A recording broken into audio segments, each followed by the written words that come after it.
Hi friends, ఎలా ఉన్నారు? నేనైతే చాలా బాగున్నాను. ఇవాళ మీకు కట్ వర్క్ హ్యాండ్ ఏ విధంగా మనం స్టిచ్చింగ్ అనేది చేసుకోవాలో చూపించబోతున్నానండి. కొన్ని మనం బ్లౌజులు తీసుకున్నప్పుడు వాటికే ఇలా హ్యాండ్కి కట్ వర్క్ అయితే ఇచ్చుంటారు కదా. అలా కట్ వర్క్ ఇచ్చినప్పుడు మనం ఏ విధంగా లైనింగ్ అనేది అటాచ్ చేయాలో చూపించబోతున్నాను. ఇలాంటి వర్క్ వచ్చినప్పుడు అని పెద్ద కంగారు పడిపోకుండా సింపుల్గా ఏ విధంగా చేసుకోవాలో చూపించబోతున్నాను. ఇప్పుడు ముందుగా ఈ హ్యాండ్కి అయితే నాకు కొంచెం జాయింట్ పడుతుందండి, ఒక చిన్న పీస్ అనేది. ఈ హ్యాండ్కి జాయింట్ అయితే చేసుకుంటున్నాను. ఇలా మనకి జాయింట్ చేయడం తెలియని వాళ్ళకి కూడా తెలిసినట్టు ఉంటుందని జాయింట్ వేయడం కూడా చూపిస్తున్నానండి. మీకు జాయింట్ చేయడం తెలుసుంటే కనుక స్కిప్ చేసేయచ్చు.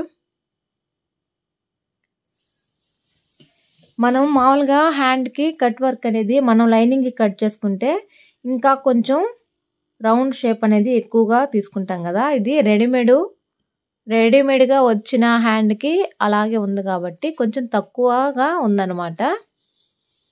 ఇలాంటి హ్యాండ్స్ వచ్చినప్పుడు మనం కంగారు పడకుండా సింపుల్గా ఏ విధంగా మనం కుట్టుకోవాలో కొత్తగా నేర్చుకునే వాళ్ళకి ముఖ్యంగా బాగా ఉపయోగపడుతుంది కదా అనేసి ఈ వీడియో అయితే చూపిస్తున్నానండి మీకు. ఇలా జాయింట్ చేసిన తర్వాత పైన కొంచెం ఎక్స్ట్రా క్లాత్ అనేది ఇలా వదిలేసుకోవాలన్నమాట. ఇప్పుడు అలాగే రెండో హ్యాండ్కి కూడా ఇదే విధంగా జాయింట్ అయితే చేసేసుకున్నాను నేను. ఇప్పుడు హ్యాండ్ తీసుకొని ఫస్ట్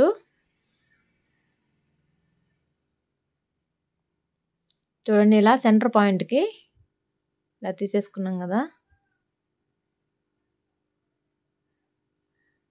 లేదంటే ఫస్ట్ నుంచి చూడండి, మీకు హాఫ్ ఇంచ్ అనేది, పావు ఇంచేనండి, హాఫ్ ఇంచ్ కూడా అవసరం లేదు. ఇలాగా అటు సైడ్ ఇటు సైడ్ మార్కింగ్ చేసుకొని ఇలా స్కేల్తో స్ట్రైట్గా ఒక లైన్ అనేది ఇలా గీసేసుకోవాలి. ఇలా లైన్ గీసేసిన తర్వాత ఇప్పుడు మనం ఈ హ్యాండ్ పీస్ని ఈ విధంగా పెట్టేసుకొని చూడండి, ఎక్స్ట్రా పెట్టుకున్నాం కదా క్లాత్, అది ఫోల్డింగ్ అయితే చేసేసుకొని ఆ మార్కింగ్ పైన ఈ బ్లౌజు హ్యాండ్ అంచుని ఈ విధంగా పెట్టేసుకొని వీడియోలో చూపిస్తున్న విధంగా కుట్టు అయితే వేసేసుకోవాలి. చూడండి, మనం మార్కింగ్ చేసుకున్న ఆ గీత పైనే ఈ అంచు ఉండేలాగా చూసుకుంటూ కుట్టుకోవాలి. ఇప్పుడు మనం హాఫ్ ఇంచ్ ఎక్స్ట్రా వదులుకున్నాం కదా పై వైపున క్లాత్, అది ఫోల్డింగ్ చేసుకొని ఇలా కుట్టేసుకోవాలి. చూసారు కదా, ఇలాగ కుట్టేసిన తర్వాత రివర్స్లో చూడండి, వెనకాల ఈ విధంగా ఉంటుంది. ఇప్పుడు దీన్ని ఇలా ఫోల్డింగ్ అయితే చేసేసుకొని చూసారు కదా, ఇలా ఫోల్డింగ్ చేసుకుంటే మనకి ఆ డిజైన్ అనేది సేమ్ ఫస్ట్ ఎలా ఉందో మనం లైనింగ్ వేసిన తర్వాత కూడా అలాగే వచ్చేస్తుంది అనమాట. పై వైపు నుంచి ఒక కుట్టు అయితే వేసేసుకోవాలి. ఇప్పుడు ఇలా వేసుకున్న తర్వాత చుట్టూ ఉన్న లైనింగ్ని మొత్తం అటాచ్ చేసుకోవాలి.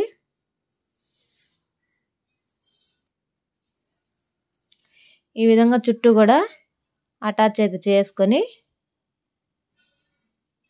ఎక్స్ట్రా ఉన్న క్లాత్ని కట్ చేసుకోవాలి. చూసారు కదా, ఈ విధంగా నీట్గా అయితే వస్తుందండి మీకు.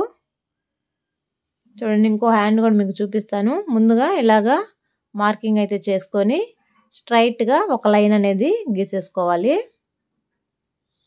ఇలా గీసేసుకున్నారంటే మీకు కరెక్ట్గా వస్తుంది అనమాట. హ్యాండ్ ఇప్పుడు ఆ గీత పైనే వచ్చేలాగా పెట్టుకున్నామంటే ఒకే ఖర్చుతో మీరు స్టిచ్చింగ్ అనేది చేసేసుకోవచ్చు. ఆ గీత పైన ఇలాగా పెట్టేసుకొని చివరి దాకా ఒక కుట్టు అయితే వేసేసుకోవాలి.